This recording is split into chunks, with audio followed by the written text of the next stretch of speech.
بسم اللہ الرحمن الرحیم۔ السلام علیکم ورحمۃ اللہ وبرکاتہ۔ ان الحمد للہ نحمده ونستعینه ونستغفره ونستهدیه والصلاة والسلام علی سید المرسلین محمد وآلہ وصحبہ اجمعین، اما بعد۔ حاضرین و ناظرین، یہ درس قرآن نمبر 173 ہے اور آج سورۃ البقرہ کی دو آیتوں کی تلاوت اور تشریح کی جائے گی، آیت نمبر 219 اور 220۔ اعوذ باللہ من الشیطان الرجیم، بسم اللہ الرحمن الرحیم۔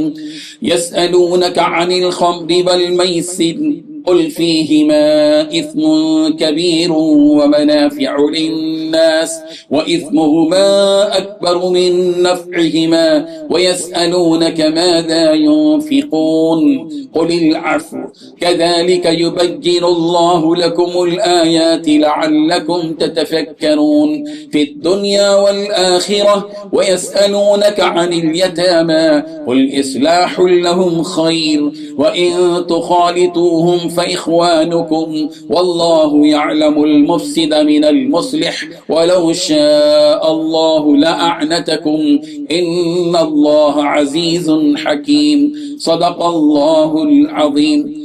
لفظی ترجمہ یوں ہے، یسألونک، لوگ آپ سے سوال کرتے ہیں، عن الخمر، شراب کے بارے میں، والمیسر، اور جوے کے بارے میں۔ قل، کہہ دیجئے، فیہما، کہ ان دونوں میں اسم کبیر، بڑا گناہ بھی ہے، ومنافع للناس، اور لوگوں کے لیے کچھ فائدے بھی ہیں، واسمہما، اور ان دونوں کا گناہ اکبر، زیادہ بڑا ہوا ہے، من نفعہما، ان کے فائدے سے۔ وَيَسْأَلُونَكَ، اور لوگ آپ سے پوچھتے ہیں، ماذا ينفقون، کہ وہ کیا خرچ کریں، قُلِ الْعَفْوَ، آپ کہہ دیجئے کہ جو تمہاری ضرورت سے زائد ہو، كَذَلِكَ، اسی طرح، يُبَيِّنُ اللَّهُ، اللہ تعالیٰ بیان کرتے ہیں، لکم، تمہارے لیے، الآیات، احکامات، لعلکم تتفکرون، تاکہ تم غور و فکر کرو، فی الدنیا والآخرہ، دنیا کے بارے میں بھی اور آخرت کے بارے میں بھی۔ وَيَسْأَلُونَكَ، اور لوگ آپ سے سوال کرتے ہیں، عن الیتامیٰ، یتیموں کے بارے میں، قل، کہہ دیجئے، اصلاح لہم خیر، ان کی بھلائی چاہنا نیک کام ہے، وَإِن تُخَالِطُوهُمْ فَإِخْوَانُكُمْ، اور اگر تم ان کے ساتھ مل جل کر رہو تو وہ تمہارے بھائی ہیں، واللہ یعلم المفسد من المصلح، اور اللہ خوب جانتا ہے کون معاملات بگاڑنے والا ہے اور کون سنبھالنے والا۔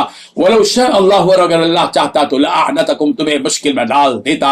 ان اللہ، بے شک اللہ، عزیز حکیم، غالب ہے، حکمت والا ہے۔ ترجمہ یوں ہے، لوگ آپ سے شراب اور جوے کے بارے میں پوچھتے ہیں، آپ کہہ دیجئے کہ ان دونوں میں بڑا گناہ بھی ہے اور لوگوں کے لیے کچھ فائدے بھی ہیں، ان دونوں کا گناہ ان کے فائدے کے مقابلے میں زیادہ بڑا ہوا ہے۔ اور لوگ آپ سے پوچھتے ہیں کہ وہ کیا خرچ کریں، آپ کہہ دیجئے کہ جو تمہاری ضرورت سے زیادہ ہو۔ اللہ تعالیٰ اسی طرح اپنے احکام صاف صاف بیان کرتا ہے تاکہ تم غور و فکر سے کام لو، دنیا کے بارے میں بھی اور آخرت کے بارے میں بھی۔ اور لوگ آپ سے یتیموں کے بارے میں پوچھتے ہیں، آپ کہہ دیجئے کہ ان کی بھلائی چاہنا نیک کام ہے، اور اگر تم ان کے ساتھ مل جل کر رہو تو کچھ حرج نہیں، کیونکہ وہ تمہارے بھائی ہی تو ہیں۔ اللہ خوب جانتا ہے کہ کون معاملات بگاڑنے والا ہے اور کون سنبھالنے والا، اور اگر اللہ چاہتا تو تمہیں مشکل میں ڈال دیتا، یقیناً اللہ غالب حکمت والا ہے۔ ان دو آیتوں میں 14 باتیں بتلائی گئی ہیں۔ پہلی بات، لوگ آپ سے شراب اور جوے کے بارے میں پوچھتے ہیں۔ دوسری بات، آپ کہہ دیجیے کہ ان دونوں میں بڑا گناہ بھی ہے۔ تیسری بات، اور لوگوں کے لیے کچھ فائدے بھی ہیں۔ چوتھی بات، ان دونوں کا گناہ ان کے فائدے سے بڑا ہوا ہے۔ پانچویں بات، لوگ آپ سے پوچھتے ہیں کہ کیا خرچ کریں۔ چھٹویں بات، آپ کہہ دیجیے کہ جو تمہاری ضرورت سے زیادہ ہو۔ ساتویں بات، اسی طرح اللہ تعالیٰ اپنے احکام صاف صاف بیان کرتا ہے تاکہ تم غور و فکر سے کام لو۔ آٹھویں بات، دنیا کے بارے میں اور آخرت کے بارے میں۔ نویں بات، آپ سے یتیموں کے بارے میں پوچھتے ہیں، لوگ آپ سے یتیموں کے بارے میں پوچھتے ہیں۔ 10ویں بات، آپ کہہ دیجیے کہ ان کی بھلائی چاہنا نیک کام ہے۔ 11ویں بات، اگر تم ان کے ساتھ مل جل کر رہو تو تمہارے بھائی ہی تو ہیں۔ 12ویں بات، اللہ خوب جانتا ہے کہ کون معاملات بگاڑنے والا اور کون سنبھالنے والا ہے۔ 13ویں بات، اگر اللہ چاہتا تو تمہیں مشکل میں ڈال دیتا۔ 14ویں بات، اللہ کا اقتدار بھی کامل اور حکمت بھی کامل ہے۔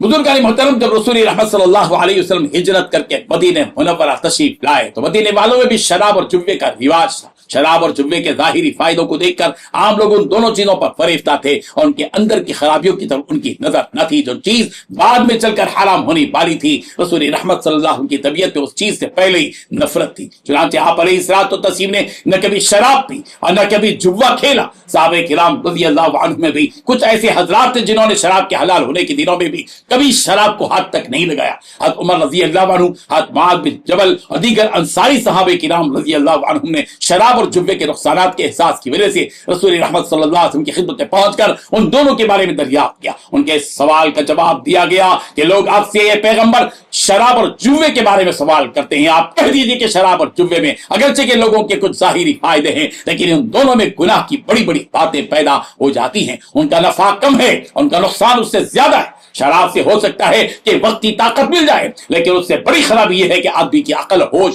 زائل ہو جاتے ہیں۔ جوے میں وقتی نفع سمجھ میں آ رہا ہے، مگر اس میں زندگیوں کی تباہی ہے اور خاندانوں کے اجڑنے کا یقین۔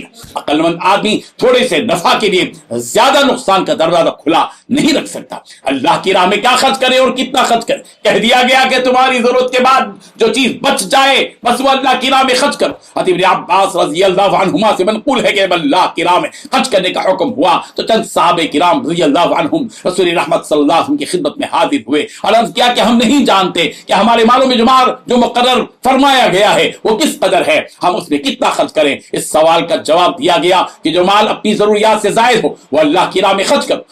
بعض صحابہ کرام رضی اللہ عنہم سے منقول ہے کہ انہوں نے صدقے کا ثواب اور اس کی فضیلت سن کر اپنی ساری پونجی صدقہ کر دی، یہاں تک کہ اپنے اور اپنے اہل و عیال کے لیے کچھ نہ چھوڑا اور گھر والے بھوکے رہ گئے۔ اس آیت میں بتلایا گیا کہ صدقہ وہی درست ہے جو اپنی اور اپنے گھر والوں کی ضرورت پوری کرنے کے بعد کیا جائے۔ یتیموں کے ساتھ سلوک کے معاملے میں بنیادی بات یہ کہ ان کی بھلائی چاہنا نیکی ہے۔ اصل کام تو ان کے ساتھ بھلائی کرنا ہے۔ اگر ان یتیموں کے ساتھ مل جل کر رہو تو وہ تمہارے بھائی ہیں، اور اللہ تعالیٰ کو معلوم ہے کہ کون بری نیت رکھنے والا اور بگاڑ پیدا کرنے والا ہے اور کون اچھی نیت رکھنے والا اور معاملے کو سنوارنے والا ہے۔ اس آیت کا شرعی نزول یہ ہے کہ جب سورہ نساء کی آیات میں یتیموں کے مال کھانے کے سلسلے میں سخت وعید آئی تو بعض صحابہ کرام رضی اللہ عنہم جن کی سرپرستی میں کچھ یتیم تھے اتنی احتیاط کرنے لگے کہ ان یتیموں کا کھانا الگ پکواتے اور انہیں الگ ہی کھلاتے، یہاں تک کہ اگر ان کا کچھ کھانا بچ جاتا تو وہ سڑ جاتا تھا۔ ظاہر ہے کہ ایسی صورت میں تکلیف بھی تھی اور نقصان بھی تھا۔ اس آیت میں اس کا حل بتلایا گیا کہ اصل حقیقت یتیموں کی مصلحت ہے اور بھلائی کا پورا خیال رکھنا ہے۔ اس کا مقصد یتیموں کے سرپرستوں کو مشقت میں ڈالنا نہیں ہے۔ اگر غیر ارادی طور پر کچھ کمی بیشی ہو تو معاف، جان بوجھ کر یتیموں کے مالوں کا نقصان نہیں کرنا چاہیے۔ اور اللہ تعالیٰ کو لوگوں کی نیتوں کا علم ہے کہ کون ان کے ساتھ بگاڑ کر رہا ہے اور کون ان کے ساتھ درست کام کر رہا ہے۔ اللہ تبارک و تعالیٰ ان آیات کو سمجھنے کی توفیق عطا فرمائے۔ آمین۔ وآخر دعوانا ان الحمدللہ رب العالمین۔